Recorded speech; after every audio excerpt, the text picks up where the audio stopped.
Good morning साथियों।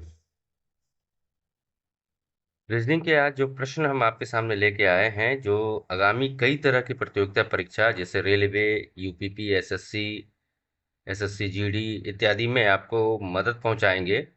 तो ज़्यादा समय को ना करते हुए फटाक से वीडियो शुरू करते हैं। प्रश्न कहता है, नीचे दिए गए विकल्पों में से संबंधित संख्या को चुनिए। और प्रश्न दिया हुआ है A:1 अगर है तो B:8 और C:what प्रश्नवाचक के स्थान पर क्या आएगा।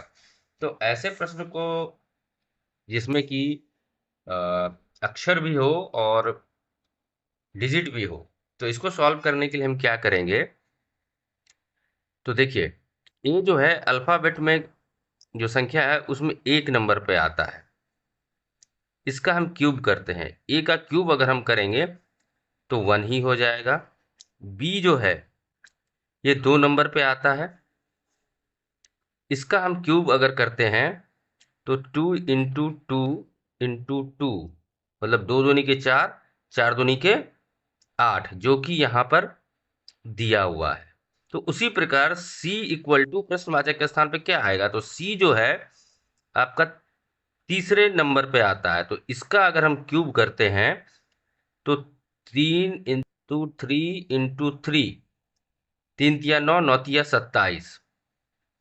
तो ऑप्शन में देखते हैं, ऑप्शन में ए नंबर में 27 दिया हुआ है, तो ऑप्शन नंबर ए इसका करेक्ट आंसर हो जाएगा। आशा है आपको ये सवाल समझ में आ गई होगी। चलिए एक और प्रश्न आपके लिए लेकर आते हैं। देखिए प्रश्न क्या कहता है। प्रश्न कहता है, श्रृंखला श्रेणी में प्रश्नवाचक के स्थान पर कौन सा अक्षर आएगा।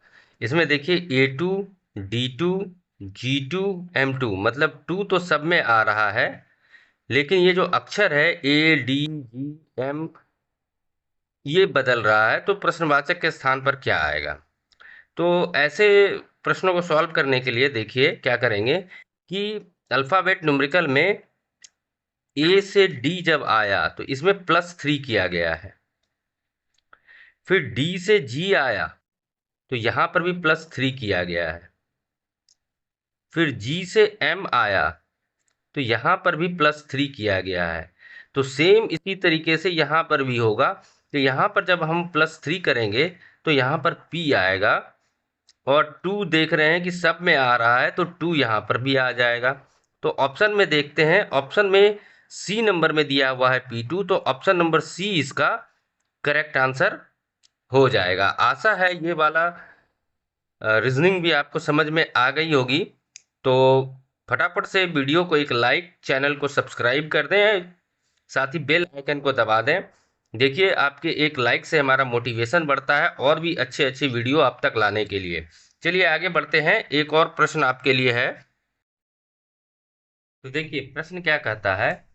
प्रश्न कहता है, नीचे दिए गए प्रश्न में लुप्त संख्या को ज्ञात कीजिए। जब भी ऐसा प्रश्न आए तो यहाँ पर देखिए पहले इस दोनों संख्या को ऐड करेंगे, जोड़ेंगे। तो 27 + 28 आपका कितना होता है, तो 45 हो जाता है। फिर इस दोनों संख्या को आपस में जोड़ेंगे तो 12 + 13 आपका 25 हो जाता है। और इस दोनों को आपस में माइनस करेंगे तो आपका यहाँ पर 20 हो जाता है, जो कि यहाँ पर दिया हुआ है। उसी प्रकार से हम सबसे पहले क्या करेंगे, इस दोनों संख्या को आपस में जोड़ेंगे। तो 16 + 12 आपका 28 हो जाता है। फिर 8 और +9 इन दोनों संख्या को आपस में जोड़ने पर ये 17 हो जाता है। और इसको आपस में माइनस करते हैं तो हमको यहाँ पर 13 प्राप्त होता है, जो कि आपका यहाँ पर दिया हुआ है। तो उसी प्रक्रिया को यहाँ पर भी हम अपनाते हैं। इस दोनों को आपस में हम जोड़ते हैं पहले। 10 + 11 यहाँ पर 21 होता है। और फिर इस दोनों को आपस में जोड़ते हैं तो 5 + 4 यहाँ पर 9 होता है। और इसको आपस में घटाते हैं तो आपको 12 हो जाएगा। तो ऑप्शन में देखते हैं, ऑप्शन नंबर बी में 12 दिया हुआ है, मतलब ऑप्शन नंबर बी इसका करेक्ट आंसर हो जाएगा। एक और प्रश्न है आप प्रश्न कहता है उस वेन आरेख का चयन करें जो आपस में सही संबंध दर्शाते हैं। तो ट्रेन, लड़की और स्वस्थ दिया हुआ है। तो देखिए सबसे पहले एक वेन आरेख का निर्माण करते हैं। जैसे मैंने ये कर लिया, मान लिया जाए ये ट्रेन है। तो ट्रेन और लड़की का तो आपस में कोई संबंध हो नहीं सकता है। तो एक और लड़की के लिए हम बना लेते हैं यहाँ पर। और लड़की स्वस्थ भी हो सकती है और स्वस्थ भी हो सकती है, तो इनका आपस में संबंध हो सकता है। तो इसको हम ऐसे दर्शाते हैं। तो ये वेन आरेख आपका बन जाएगा। तो ऑप्शन में देखिए, ऑप्शन नंबर ए में ये दिया हुआ है, तो इसका मतलब ऑप्शन नंबर ये करेक्ट हो जाएगा।